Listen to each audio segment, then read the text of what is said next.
Tynecastle Park, and the beginning of another campaign in the history of a football club. A history that is greater in substance, spirit and soul than any other in Scotland. Once again, the boys in maroon have done themselves proud, and a successful season has been savoured over the summer.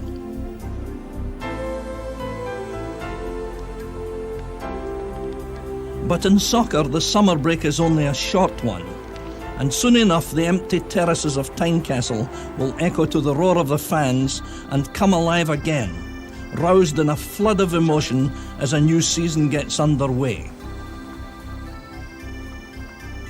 The feeling among the players will be familiar, but one that is unique, for it is a feeling that can only come from a real history, an era of more than 100 years steeped in the blood, the sweat and the tears of generations who have entered through the doors and been a part of the glory of the heart of Midlothian Football Club.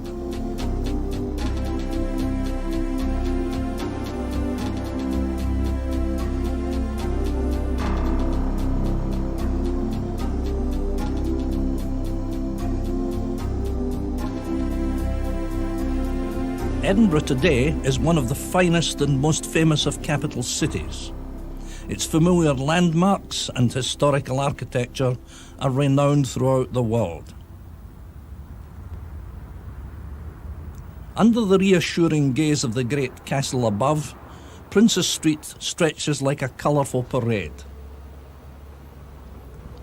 There are shops that sell everything that money can buy,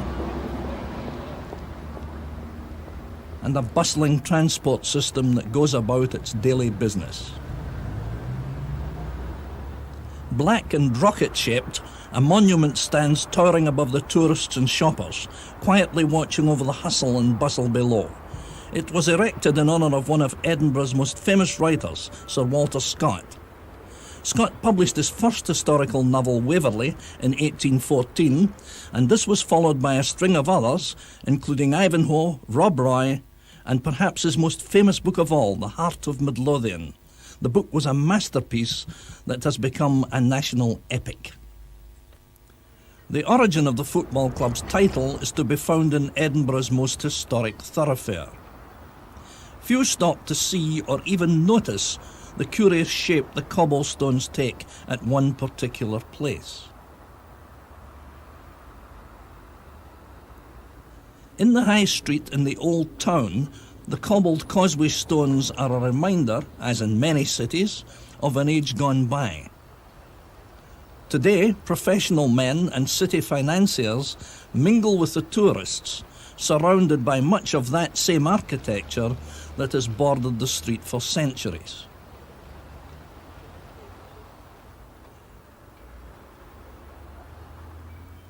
In the days of Sir Walter Scott, the High Street was dominated by the tower of St Giles Cathedral. It was under its shadow that there stood the Tolbooth of Edinburgh, a jail which was known locally as the Heart of Midlothian. The cobblestones we spoke of are in the shape of a heart, and a reminder of those who, in the words of Scott, honoured with their residence that most venerable edifice. Nearly 60 years later, at a meeting place known as the Kirk, a group of lads who frequented a dance club that had been named after the Tolbooth made the historic decision to form a football team.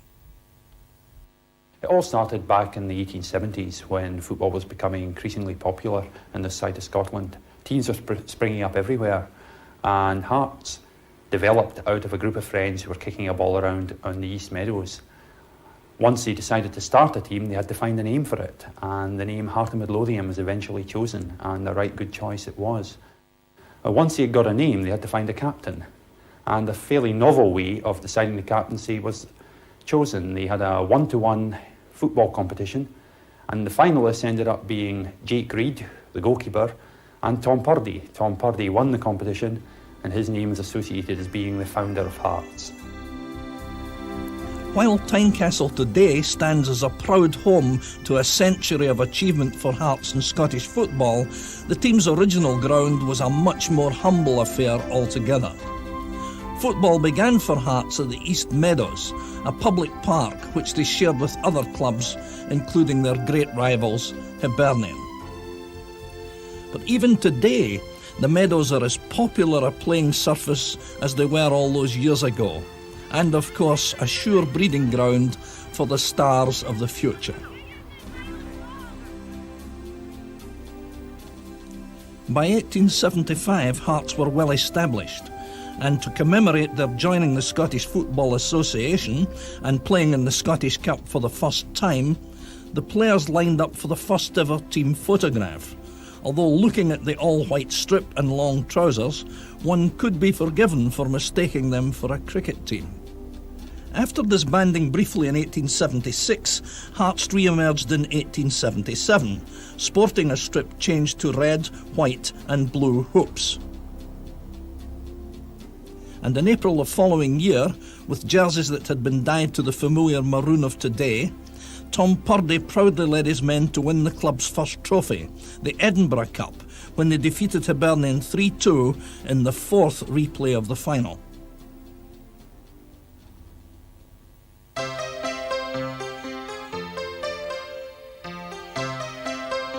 Towards the end of the century, Edinburgh society revelled in the artistic performances in music and song with which it has long been associated.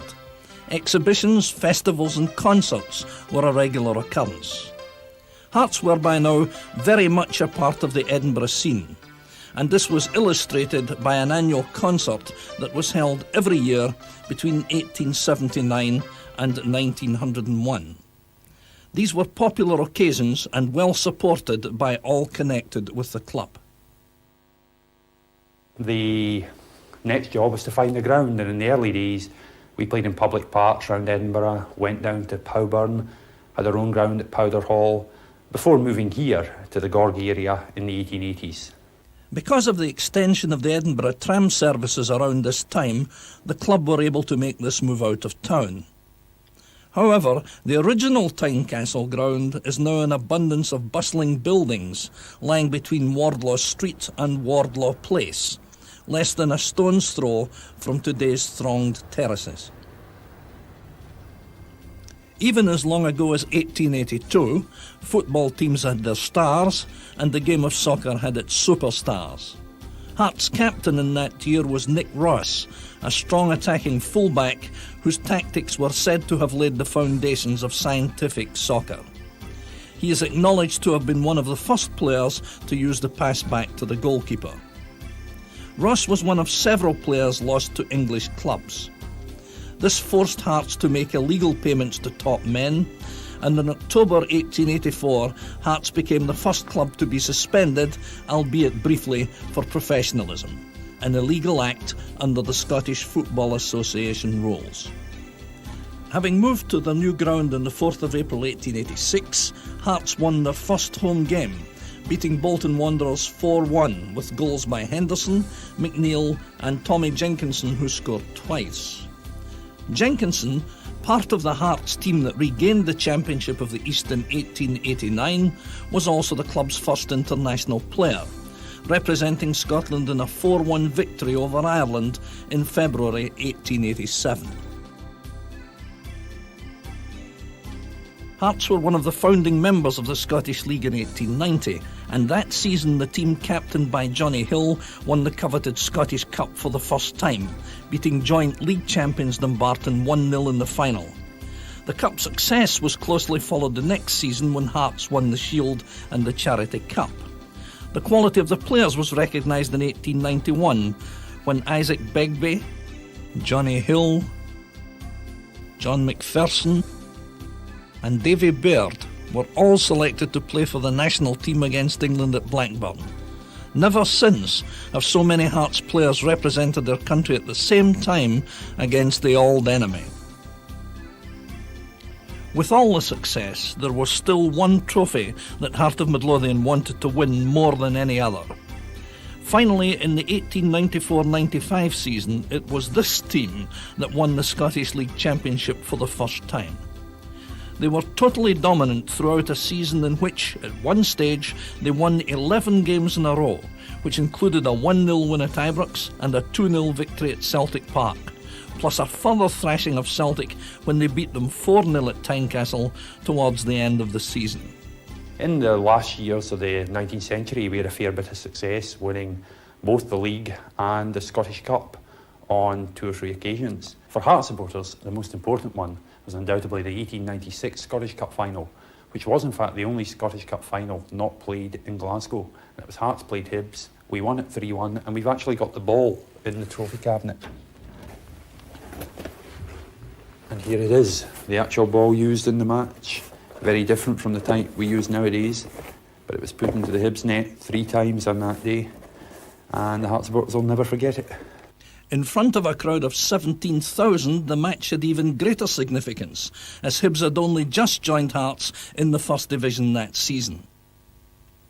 The game took place at Logie Green in Edinburgh, and was also noted for being the only time the Scottish Cup final has taken place outside Glasgow.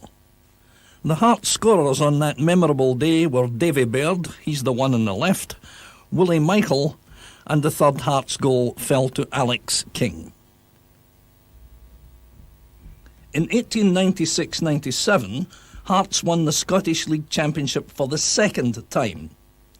Still among the teams showing off the trophies were Davy Baird, Willie Taylor on the left, Jock Fairbairn, and Isaac Begbie, all of whom were veterans who went back to the 1891 Scottish Cup winning team. That particular championship win was made all the sweeter by the fact that Hibs had led the race for most of the season. Celtic, who were also in the running, fell away, and Hearts defeated Hibs at Tynecastle to bring them to within a couple of points of their great rivals. Hibs went down to St Mirren in their last match, and with Hearts taking all the points from their remaining fixtures, the championship went to the Maroons.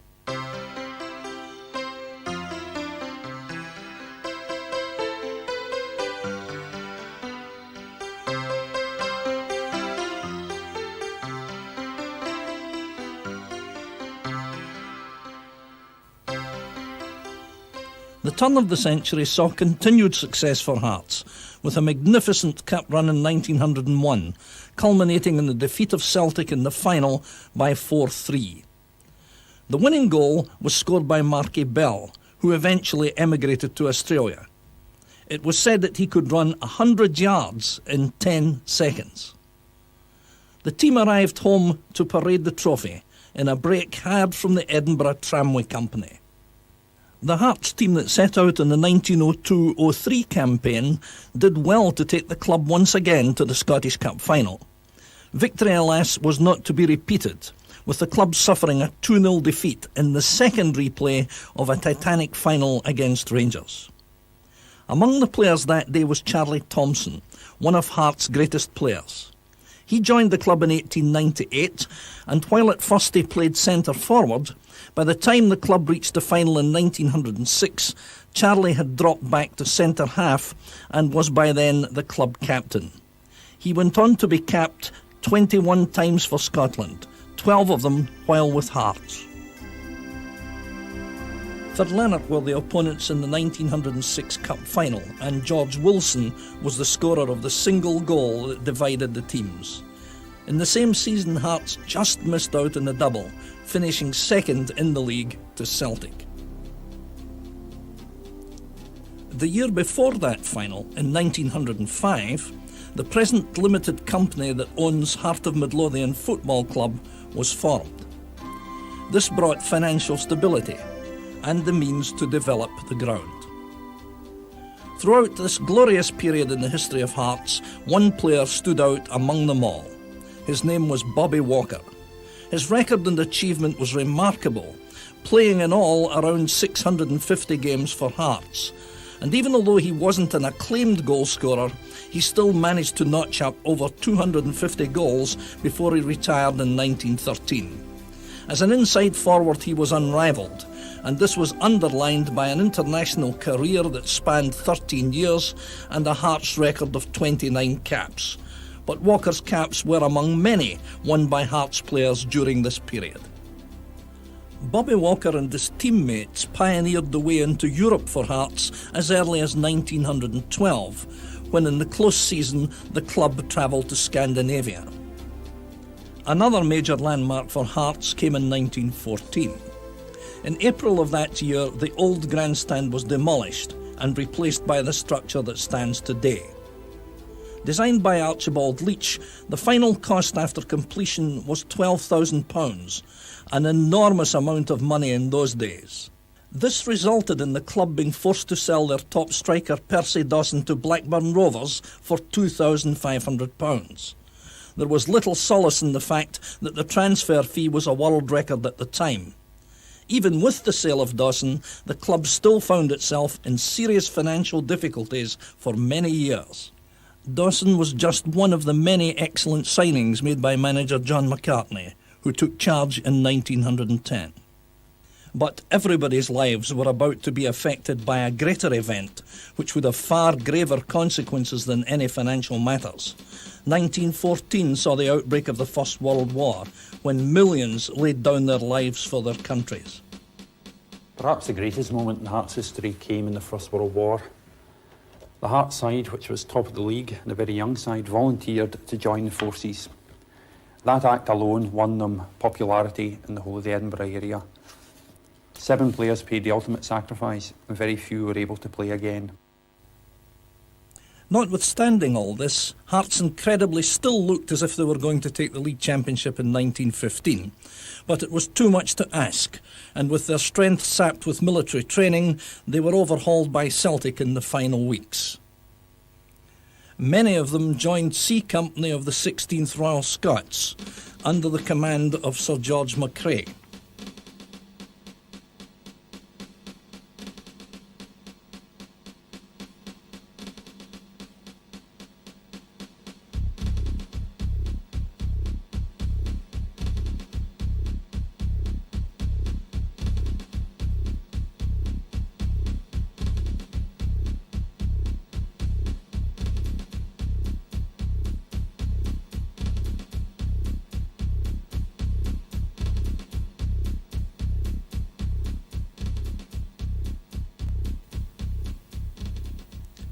Among those that had joined up was Big Bob Mercer, Hearts' outstanding player of that time and known as the mastermind of modern soccer.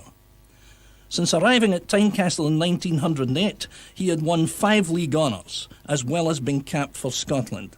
Sadly, he would die as a result of gassing sustained during the war. The actions of the club won praise from all quarters. We got telegrams from Lloyd George, the King of the Belgians, and various other dignitaries of the time. The club's place in Edinburgh's Hearts came as a result of that, and the Secretary of State for Scotland decided that it was time there was a memorial to what the players did. And as such, a memorial was opened in 1922 at Haymarket. The very first armistice service held there, over 40,000 people attended. And that tradition still goes on today, with all the players, staff, and many supporters attending a service on the 11th of November. Not long after the war, Hearts brought in a new manager, although they did manage to keep it in the family. At the tender age of 30, very young even by today's standards, William McCartney replaced his father John in November 1919. Edinburgh in the 20s held little cheer for Hearts fans. Disappointing results, poor performances, a series of players coming and going were all factors that almost led in 1922 to a drop into the second division.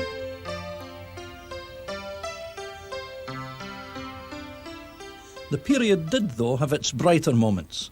In the 1926 season, Jock White showed just how prolific his goal-scoring talents were when in a period of just 10 days he scored a hat-trick of 4s, a record unsurpassed in the history of British football. At the same time as McCartney was overseeing changes in the playing staff, the directors were overseeing a detailed plan to enlarge the capacity of the ground. The old iron stand was demolished and many other improvements were made. Hearts became regular winners of the Rosebery Cup during the next 10 years. 1933 was the jubilee year of the competition, and having been the first winners of the trophy, it was with extra pleasure that Hearts beat Motherwell 3-1 in the final.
Edinburgh was a thriving city in the 30s. Sport by now was well established in the social calendars.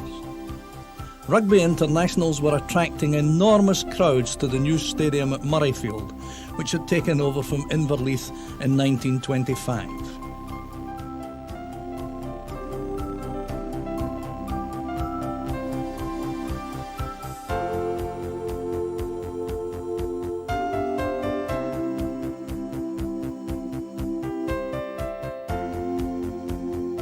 And not far away at Tynecastle, the Hearts were running onto the pitch to play in front of ever-increasing attendances. This very rare footage is believed to be the earliest on record of the boys in maroon.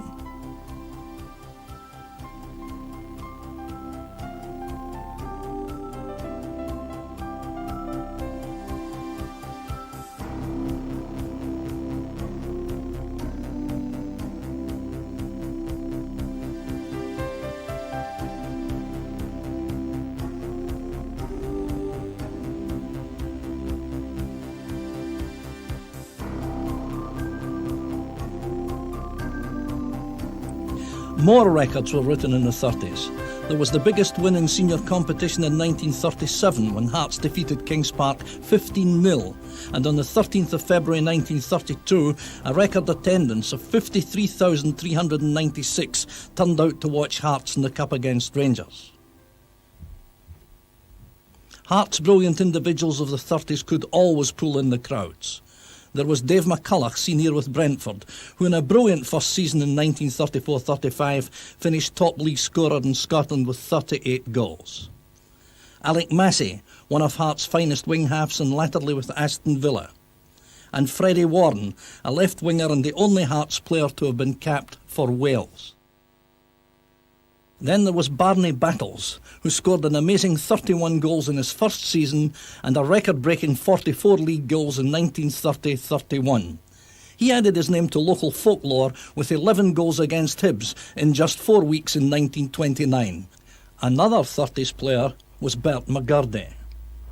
I played against Kilmarnock here in a home match and had the satisfaction of scoring the winning goal. We won 2-1. And it was just, being a Hearts supporter all my life, it was just out of this world. It was unbelievable to be out here. And I'm playing in a team which contains so many internationalists. Andy Black down this other end here, and Andy Black put in a shot from about 20, 25 yards. The goalkeeper sprang up to his left-hand side and palmed it out. But I was always one who ran in after a shot. I went in hoping something would happen. And he palmed it out to the left. And I was running in, and from a very tight angle, I squeezed it into the faraway corner. Never forget it. But of all the stars of those years, perhaps the most famous was Tommy Walker. He came to Tynecastle in 1932, beginning an illustrious career as a player and a manager, an association with the club which was to last for over 35 years. Tommy was a great player. And I got the feeling that a lot of people thought that Tommy was maybe a bit on the sort of soft side physically, but Tommy could handle himself when the occasion demanded it. strong, forceful player, a good strong shot, and 90-minute man. Great player. One of Walker's most memorable goals for Scotland was against England at Wembley in 1936, when he scored a penalty equaliser in a 1-1 draw. 2 years later, he was a national hero when he scored again at Wembley, when Scotland defeated England 1-0. In the 1935-36 season, Hearts boasted 5 Scottish internationals: Andy Anderson, Tommy Walker, Dave McCulloch, Alec Herd and Alec Massey. In the Scottish Cup semi-final against Rangers in 1935, in front of a huge crowd of almost 103,000 at Hampden Park, Tommy Walker scored for the Maroons in a 1-1 draw that Hearts, by all accounts, should have won. Sadly, in the replay, Hearts went down to Rangers 2-0. In July of that year, manager Willie McCartney was replaced by David Pratt. Managers, though, were struggling during these times, having to sell players to fund necessary ground development. And in 1937, Frank Moss took over. Well, Frank Moss, nowadays the managers there's a different, they're coaches as well, and they're telling the players how to play, where to do, where not to go, and all that sort of thing. Whereas in these days, you had a pre-match talk, which was really maybe sorting out somebody in the opposition. There was no saying, well, you go here, you go there, and you play this way, and you play that way. You were left to play off the top of your head. And that's how football shouldn't be played. It should be played by people who, they know what they're doing, and you haven't got to be told what to do. And that's the whole difference. In those days, when you're talking about players of the calibre of Walker, Andy Black, Andy Anderson, Jimmy Dykes, all internationalists, and I think here it was probably about £8 a week. And the bonus would be £2 a win and £1 for the draw. And in reserves you're getting maybe £4, something like that.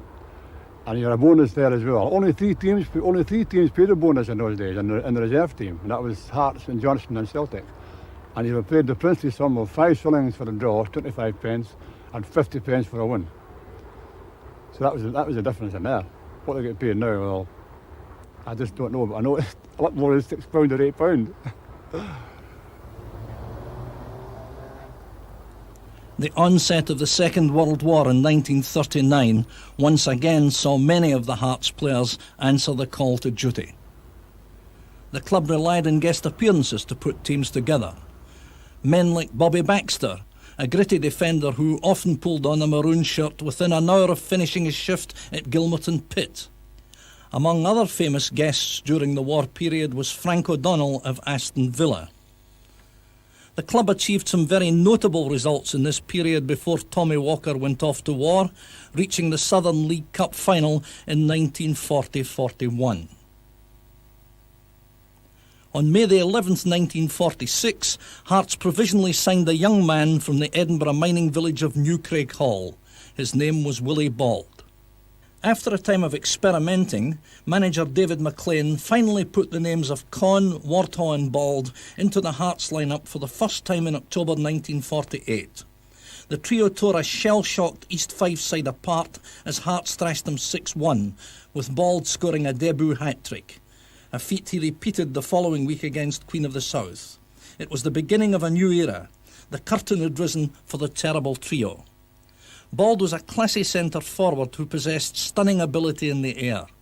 He and his inside-forward colleagues, Alfie Conn and Jimmy Wardhaugh, produced firepower that no team could match, scoring 356, 219 and 375 goals respectively. Wardhaugh scored 206 league goals, a club record. Not a single major trophy had been won since 1906, but as a foretaste of what was to come in the 50s, Hearts were never out of the top 4 in the first 3 seasons of the decade. Here in 1950, Hearts beat Queen of the South in the 3rd round. At Dumfries, aired tosses, Parker of Hearts guesses wrong, and the biggest home crowd Queen of the South have ever seen cheer as Hearts in the dark jerseys kick off. Conditions are ideal for good football. Play develops down Hart's right wing as Bauld receives the ball. Binning challenges, but Bauld beats him and centres. At last, Hart score. A perfect pass from Conn gives Whittle a shot, and he scored to put Hearts 1 up.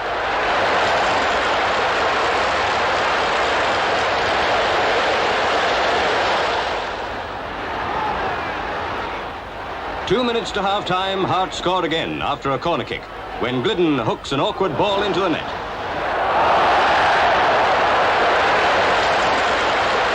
Half-time, Hearts 2, Queen of the South 0. With the defence split, Conn gets an easy chance, and Hearts win the game by 3 goals to 1.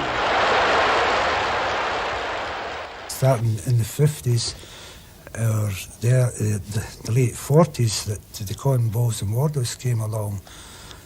They were household names then, you know, and they have just attracted the crowd to Tynecastle, and it's from then onwards in the 50s and early 60s. I mean, I can mind it playing for the reserves one year, and there was 15,000 at that game. Finally, Hearts brought home a major trophy, beating Motherwell 4-2 in the Scottish League Cup final. And, as if to set the seal, King Willie Bauld once again scored a hat-trick. It's difficult to remember my father playing, because I was, 6 or 7 years of age when he stopped playing. But it was a happy time. A lot of good memories, met a lot of nice people. There was always a big buzz in the house with a lot of football players and different people in the press and whatever. But at that time I really didn't see a lot of the football. It was not until later on that they appreciated exactly what had gone in the past. But it was good. By now, Bauld had become as famous as Tommy Walker as a player. Sadly, Davy McLean never reaped his reward, as he died in 1951, with Walker taking full charge of the team.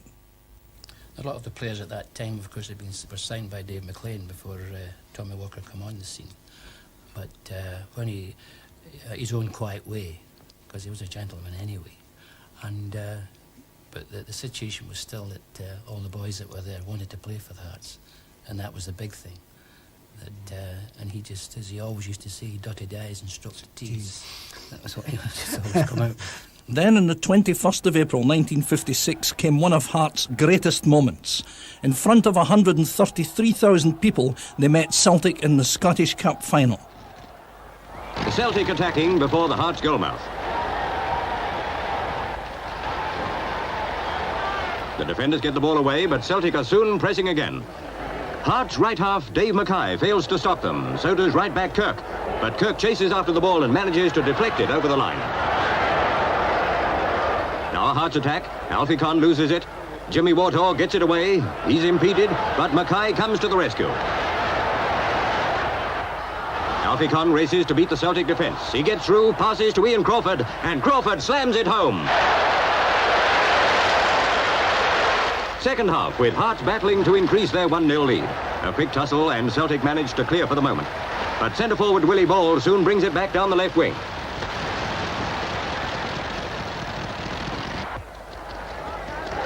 Bauld centres. Young and Fallon jump, but Crawford's there, and it's another goal for Hearts.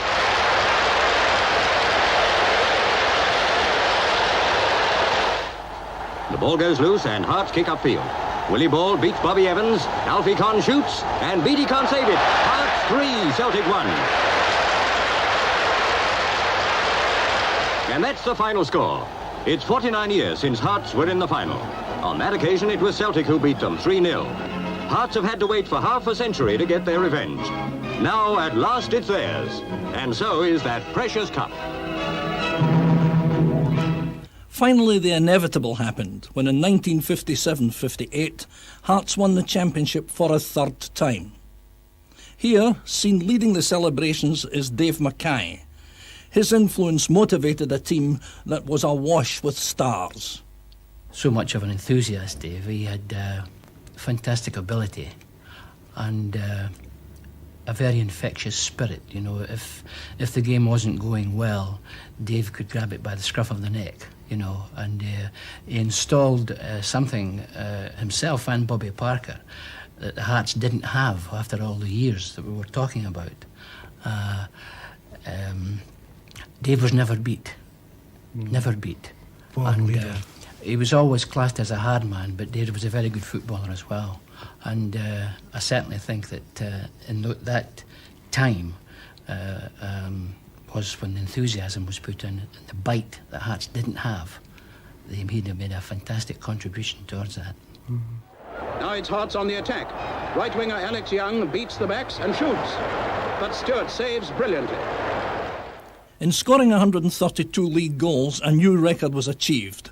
Only 29 were conceded, and the result was 62 points, the highest number ever attained by any club in the First Division over a 34-match programme. When all the other cup and friendly games were accounted for in that remarkable season, the final tally was 243 goals. Hearts' normal championship winning side that year consisted of Kirk at full-back with his taller partner Tom Mackenzie, the very dependable Gordon Marshall in goal, a half-back line which was unexcelled in winning and using the ball, comprised of Davy Mackay, Freddie Glidden and John Cumming, and a forward line which was simply the best in the country. The tricky and elusive Johnny Hamilton at outside right, a tremendous inside forward trio of Alfie Conn, King Willie Bauld, Jimmy Wardhaugh and Ian Crawford, and in reserve such fine players as Jimmy Milne, Bobby Parker, George Thompson, Alec Young, Jimmy Murray, Andy Bowman and, of course, Bobby Blackwood. Success didn't end with the championship. Later that year, Hearts took the League Cup for a second time, destroying Partick Thistle 5-1, with Willie Bauld and Jimmy Murray each scoring twice, and little Johnny Hamilton getting the 5th goal. The first league championship we won, we went to Parkhead against Celtic and Ibrox against Rangers, beat both of them and got £2 each for each match as a bonus. And we were getting about, what, 20 quid in or something, £20 about there, you know. £3 for a win and £2 for a draw, Yeah. when I can remember. I mean, But I think that at that time, a lot of boys that played for Hearts did in fact want to play for Hearts. I mean, that's the, I was only brought up just about half a mile from here, and Bobby was an Edinburgh boy. There was a lot of Edinburgh people that played for Hearts then. And I think that had a lot to do with it, the fact we didn't worry too much about money. The old cliche of we're playing for the jersey, if you like. I mean, over the years, they were sort of akin to Chelsea, if you like, who never seemed to win anything. But there was always that charisma about them that the Hearts may well do it one day. It may happen one day. And it did happen in the 50s, you know. In 1959-60, Hearts won the league championship for the 4th time.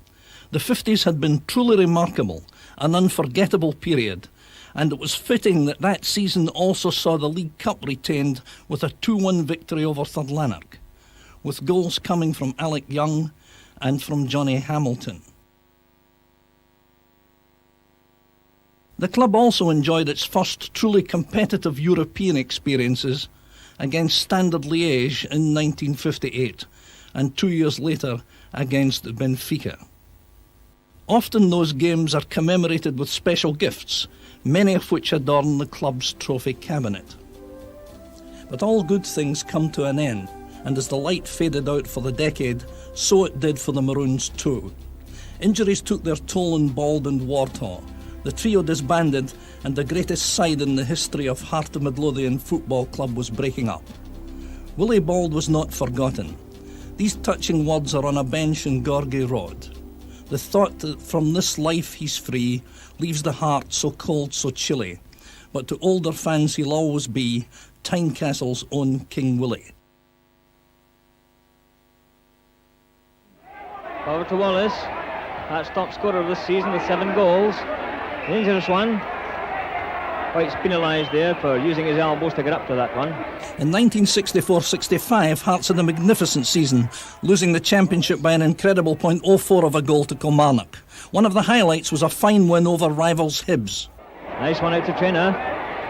Found the chink in the Hibs defence and a good one in. And a beautiful header there by Alan Gordon. A wonderful headed goal after 28 minutes to put Hearts 1 goal up in this derby, perhaps rather against the run of play, but a beautifully taken goal after smart work there by Wallace and Traynor.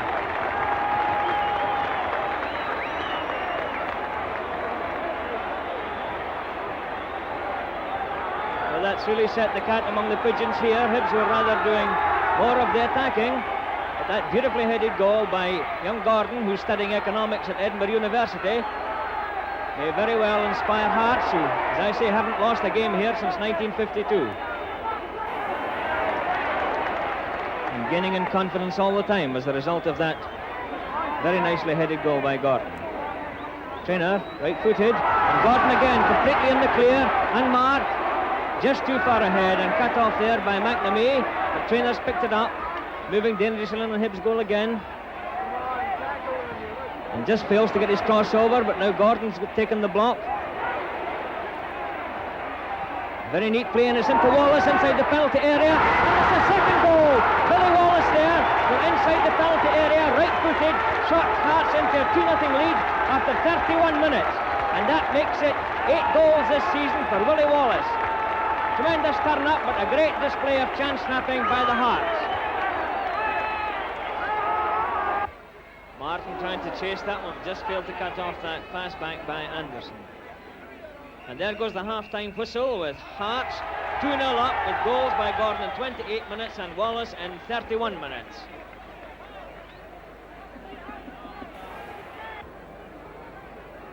Another left-footed one from Johnny Hamilton, swinging in, pushed out, and the goal there, pushed out by Billy Wilson to Alan Gordon, and the young inside left, right-footed, shot the ball cleanly into the net.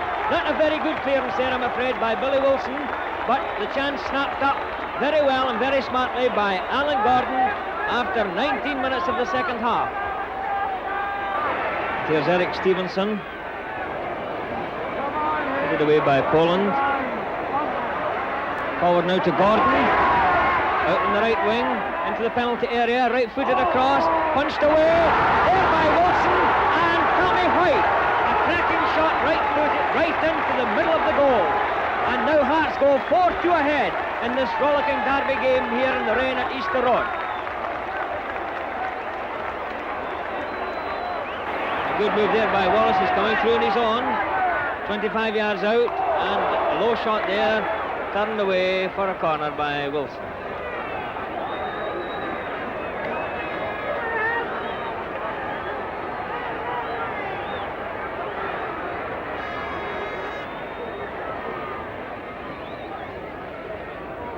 Shevlin, well up again, helping on his attack. A high one, it's a good one.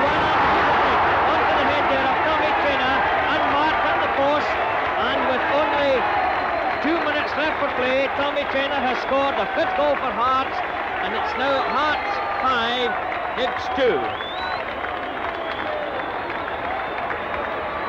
Hearts have really made the most today of every chance that has come their way, and given Hibs an object lesson in the very vital art of goal scoring.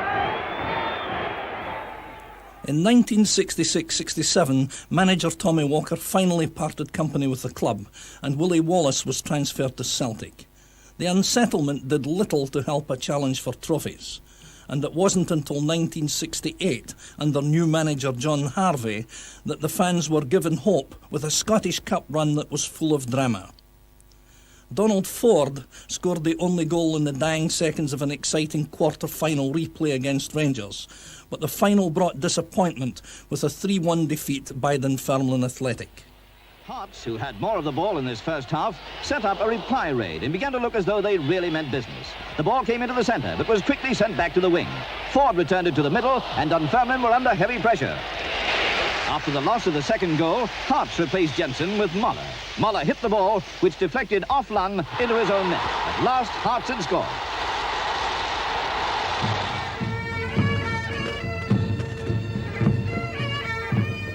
In 1974, Hearts proudly celebrated the centenary of their club's foundation. Ex-Hearts players, Willie White, John Hanlon, Walter Scott, and John Lowe.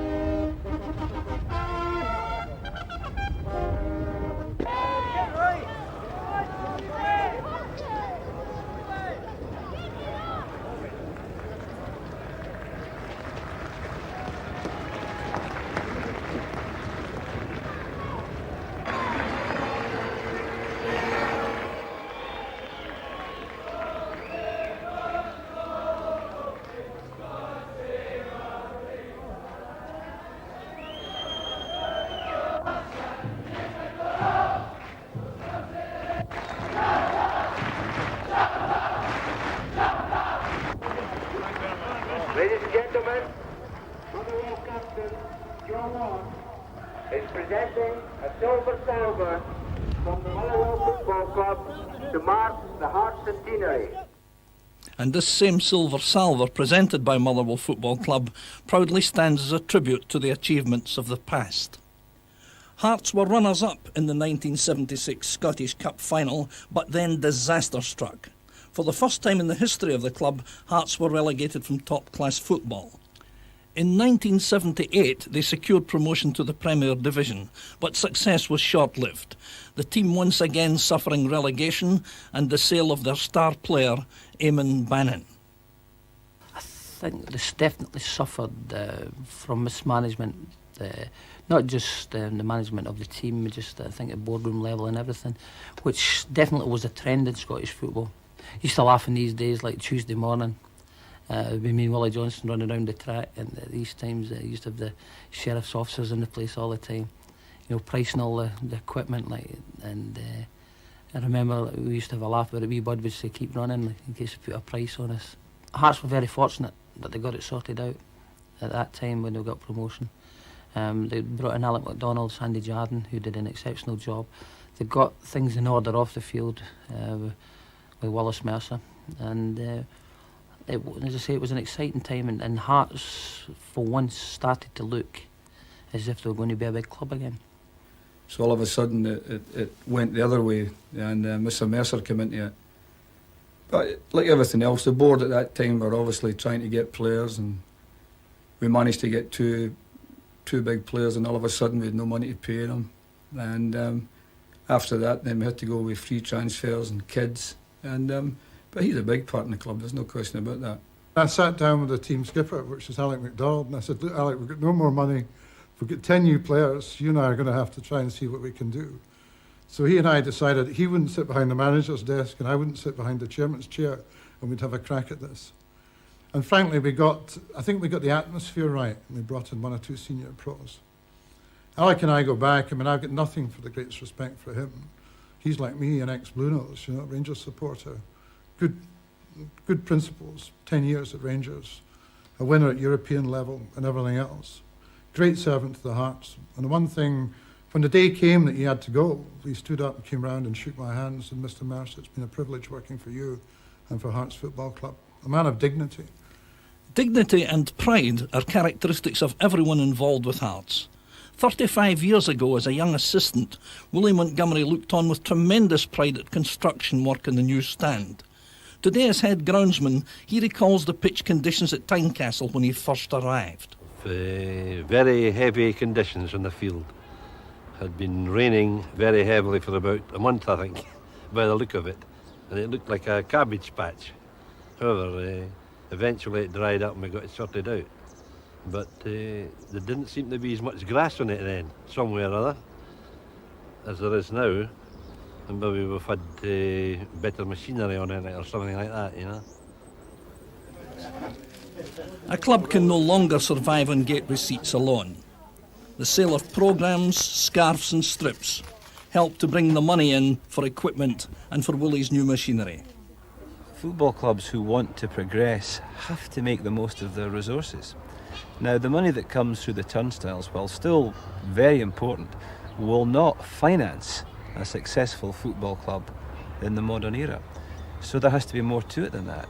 So the chairman and the directors have to raise the capital through their commercial acumen that will fund success on the pitch. Now, that isn't easy. To be chairman of Hearts is not a soft option.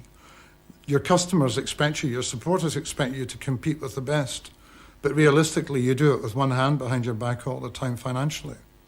So we've got to be that little bit sharper, our PR's got to be that little bit better.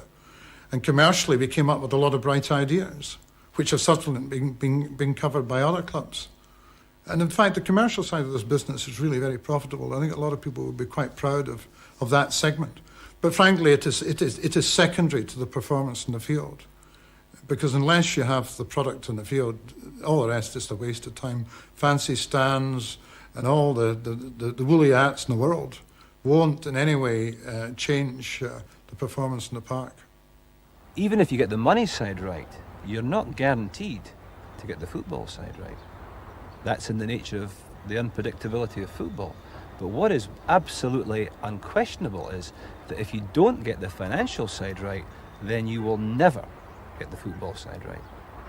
It's that important, because the monetary aspects are essential to bringing the right type of players to the club, to funding youth policies, to making sure that the club is in a position where it can compete with its rivals. We have our youth policies very simple. We have a scouting system, and really we only have 4 or 5 people at the one time who work on that system. But if they can get us some of the better kids from 13, 14, 15 year olds, then at 16 years old they come in and work with myself and Frank Connor, and from then if they develop properly and if you've got the right type of players, then hopefully that system then comes true. Go on again. Drive it.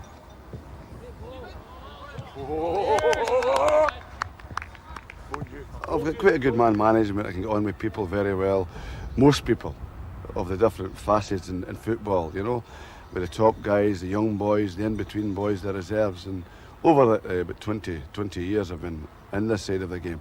Probably that's maybe my best asset is the man management side of it. I know a wee bit about football as well, by the way. We wanted to try and go for a broader market, because in the end, it's like a bank. The first canon of lending is a judgment of the borrower. And Joe obviously thought this was a career move. I said to Joe, I remember taking him back to Heathrow, I said, what's your ultimate ambition in the game? He said, well, it's to be manager of Manchester United. And I said, well, that's great. Because I said, if you want to do that, the only decision you've got to make on the way back to Bristol, apart from the money, is whether that ambition can be better calculated by coming to Hearts. Heart of Midlothian has had 17 managers since the beginning of the century. The decision to join was not an easy one.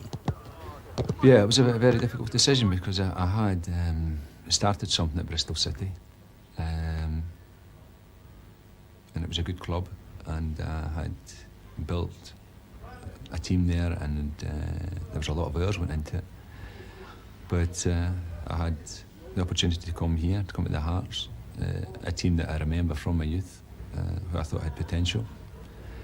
So after a lot of discussions with my wife and whatnot, I took the decision to come here, and we're doing reasonably well in the league. But we're all striving to get better things. And the supporter, whatever team he supports, he wants to see his team winning and entertaining. All I can say is that's what we're trying to do.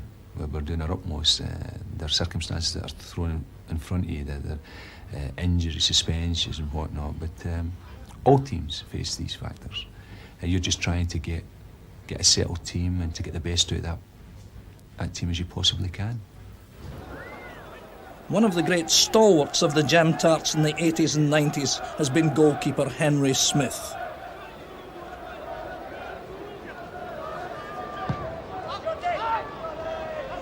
Henry cost me £2,000 and we thought we were paying too much. But the reason we picked him is he had big hands. And he was a free from Leeds, and he looked as though he could save the ball at crosses. I mean, that was one of the most subtle investments that we've made over a decade. That's not the only good business planning decision taken in recent years in the Heart of Midlothian commercial offices at Tynecastle Park. We were the first club in Britain to have internal television. First club in Britain to set up our own busing service, putting fans to away games. First club in Britain for European games to organise supporters and groups. The first club in Britain, definitely in Scotland, to have a major junior club. So we've tried to be innovative in terms of the sport and addressing the social issues. Because I don't think it's just about being chairman of Hearts. I think it's about debating and trying to give some pride back in the environment we have. We don't have the biggest stadium. We don't have the best stadium. But we do try and create a welcoming atmosphere, but a competitive one. It's about, I think, having a modicum of respect. And what we're now going to do is develop a new one and take the club into the next era. There's no debate about that. Whether I'm at the helm or not is really secondary to that. But frankly, if you look back at our last 5-6 years, we've either been second or third for 4 or 5 years in the league. And realistically, if Rangers won the league last year, Hearts won the league because we were second. Because if you look at the economic scale of Rangers Football Club, and they keep on promoting themselves as Britain's biggest club, and if you look at the number of internationalists, there is a perceived implication of what we've achieved. And I'm quite proud of it. I'm disappointed on a personal level and gut-wrenched for the supporters. We can't physically put a pot on the table and say, that's the final edge after 10 years. But there are other things in life, and there's a greater being in life that will make that judgment. And frankly, that's what sustains me. There's an old saying in Scotland, things will come to you in the fullness of time.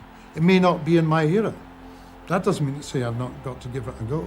And I have obtained much more out of my involvement in Hearts on a personal level as a human being than I have ever contributed.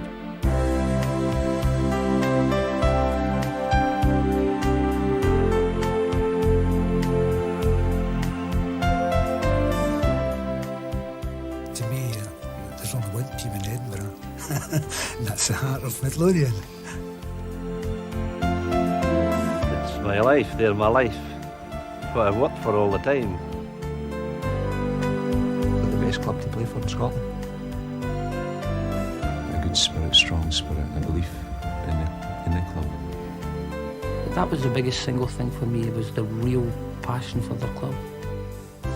Because I love this club desperately now. It's got me by the throat.